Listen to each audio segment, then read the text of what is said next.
अगर वो हरा चश्मा डॉक्टर कुलदीप मलिक के ऊपर से भी उतर सकता है तो हिंदुस्तान के हर एक प्रत्येक व्यक्ति के फेस से ये जो है चश्मा उतर गया। और मैं तो कह रहा डॉक्टर कुलदीप मलिक ने तो वो गुणगान गाना बंद कर दिया। हम तो उसकी चाल को समझ गए कि अगर हिंदुत्व का सबसे ज्यादा नुकसान करने वाली पार्टी है वो ये भारतीय जनता पार्टी है।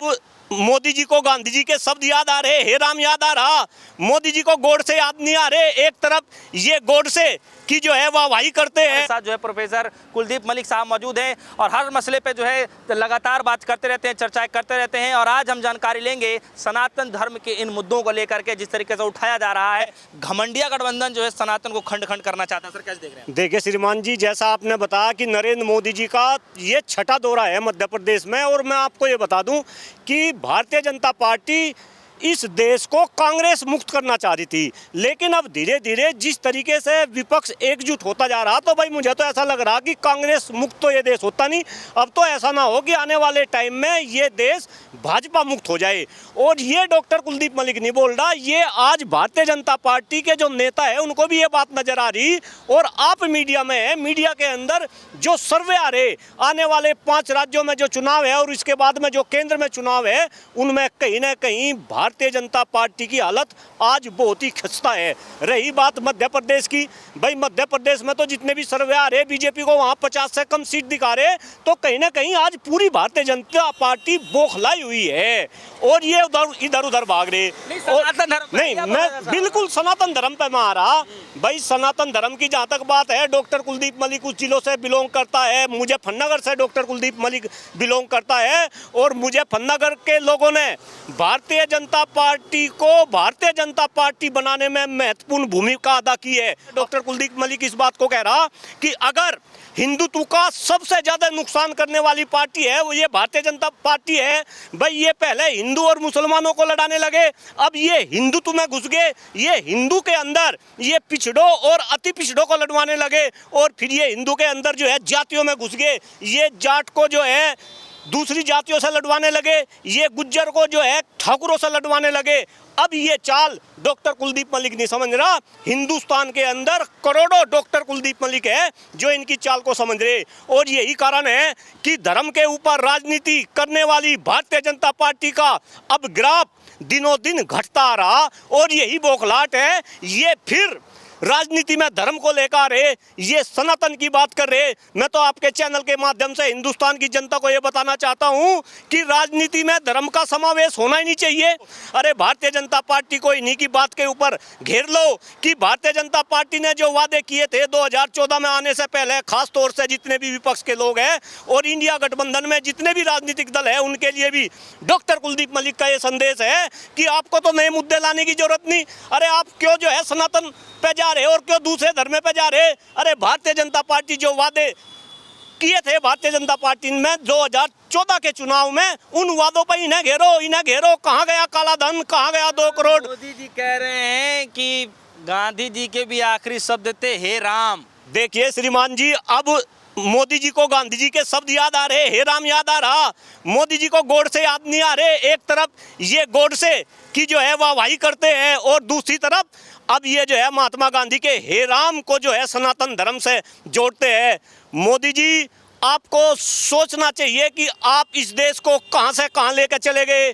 आप एक ऐसे शख्स थे हिंदुस्तान की राजनीति में, 2014 में लोगों ने आप में विश्वास किया था और आपकी बातों को देख के ऐसा लग रहा था कि आप हिंदुस्तान के अंदर सत्ता का परिवर्तन नहीं, आप हिंदुस्तान की व्यवस्था का परिवर्तन करेंगे। जिस तरीके से आपने लोगों के सामने वादे किए थे, लेकिन आज आप 2-3 वादों को छोड़ के मुझे मोदी जी का एक भी वादा बता दो कि मोदी जी ने एक भी वादा अगर पूरा किया हो। और अब यही कारण है कि ये फिर जैसे ही चुनाव आ रहे, जनता को उन वादों पे चूंकि काम हुआ नहीं, रिपोर्ट कार्ड लेकर जाने वाले थे। अगर आपको ध्यान होगा, जब मोदी जी आए तो मोदी जी ने ये कहा था कि प्रतिवर्ष मैं जनता के बीच में जाऊंगा, अपना रिपोर्ट कार्ड दिखाऊंगा। कह रहे हैं कि G20 का श्रेय जो है वो जनता को दे रहे हैं। कह रहे हैं कि ऐसा भव्य स्वागत कहीं देखने को मिला। देखिए श्रीमान जी, भव्य स्वागत मोदी जी ने अपने घर से तो कर नहीं दिया। मैं आपको बताऊं, ये तो हिंदुस्तान की जनता भोली भाली है।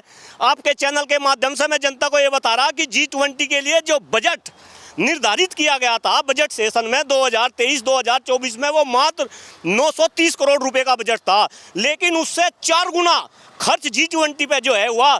4100 से भी ज़्यादा जो है रुपए इन्होंने G20 पे जो है खर्च किए, और वो खर्च दुनिया के अंदर हिंदुस्तान का नाम रोशन करने के लिए नहीं, ये भारत के अंदर अपनी चमक और धमक को बढ़ाने के लिए किया। और आप देखो G20 में अमेरिका के राष्ट्रपति यहाँ आए, यहाँ तो उन्हें कुछ बोलने नहीं दिया गया, लेकिन वो यहाँ से वियतनाम गए, क्या बोला, ये अब सब पब्लिक को पता है, अब पब्लिक है, सब जानती है अंदर क्या है बाहर क्या है, ये सबको पहचानती है। भारतीय जनता पार्टी का जो मखौटा लोगों के ऊपर चढ़ा हुआ था, कहीं ना कहीं वो मखौटा अब उतरने लगा है। ये हरा चश्मा इन्होंने चढ़वा रखा, अगर वो हरा चश्मा डॉक्टर कुलदीप मलिक के ऊपर से भी उतर सकता है, तो हिंदुस्तान के हर एक प्रत्येक व्यक्ति के फेस से ये जो है चश्मा उतर गया। आप भी तो चाहते रहे थे एक समय प्रोफेसर साहब, भारतीय जनता पार्टी के आप भी काफी चाहते रहे थे, आप भी काफी गुणगान गाते थे, ऐसा क्या हुआ कि आपके क्यों भाई, आप जैसे लोग, आप जैसे मीडिया कर्मी भी गुणगान गा रहे थे, और मैं तो कह रहा डॉक्टर कुलदीप मलिक ने तो वो गुणगान गाना बंद कर दिया। हम तो उसकी चाल को समझ गए। आज भी आप मीडिया में देखो, आप मीडिया की भी बात कर रहे थे, किस तरीके से मीडिया अभी भी गुणगान गा रहा। और अब तो विपक्ष वालों की एक बात मुझे बहुत अच्छी लगी, अभी 2-3 दिन पहले मैं देख रहा था कि विपक्ष वालों ने ये देखा कि भाई मोदी जी को देखना ही देखना, साथ में इसे गोदी मीडिया को भी देखना, पहले गोदी मीडिया को देखो और फिर मोदी को देखो।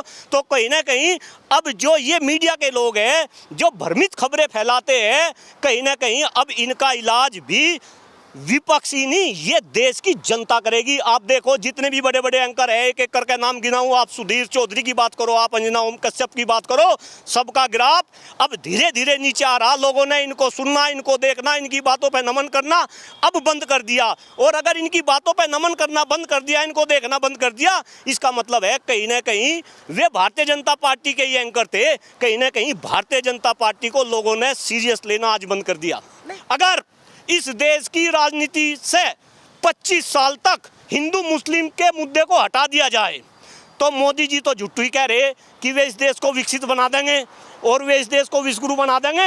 अगर इस देश की राजनीति से हिंदू मुस्लिम का मुद्दा हट जाए और राजनीति के अंदर आप शिक्षा की बात करने लगो, पर्यावरण की बात करने लगो, स्वास्थ्य की बात करने लगो, जनसंख्या की बात करने लगो, तो वाकई में ये देश विश्वगुरु बन जाएगा, ये देश विकसित देश की श्रेणी में आ जाएगा।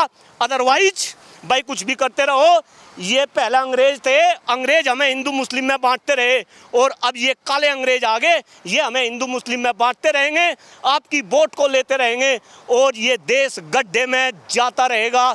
ये अब डॉक्टर कुलदीप मलिक नहीं, लाखों डॉक्टर कुलदीप मलिक इस बात को समझ रहे। चलिए प्रोफेसर साहब जुड़ रहे हैं, उनसे हमने खासा बातचीत करी प्रधानमंत्री मोदी जी के भाषण के बाद। हालांकि इन 6 महीनों में वो 6 बार का दौरा कर चुके हैं मध्य प्रदेश से, और मध्य प्रदेश में जा करके जो है सबसे पहली बार सनातन पे जो है उन्होंने टिप्पणी करी है। उन्होंने साफ तौर पे बोला है कि घमंडिया जो विपक्ष है वो सनातन को खंड खंड करना चाहता है। तो खास तौर पर जो है सनातन को लेकर के एक नया तुल मोदी जी ने पकड़ा दिया है, और देखना काफ़ी दिलचस्प होगा कि इसका जवाब जो है कैसे विपक्षी गठबंधन दे पाएगा। आने वाले समय में चुनाव होना है और इसको लेकर के लोगों के मन में क्या कुछ चल रहा है, ये जानना काफी दिलचस्प हो जाता है। फिलहाल जो है प्रोफेसर साहब हमारे साथ जुड़ रहे हैं, इनकी बातों को सुन करके आप सभी के मन में क्या कुछ चल रहा है वीडियो कमेंट सेक्शन में जाकर जरूर बताइएगा। फिलहाल के लिए दीजिए इजाजत, देखते रहिए DSO न्यूज़। धन्यवाद।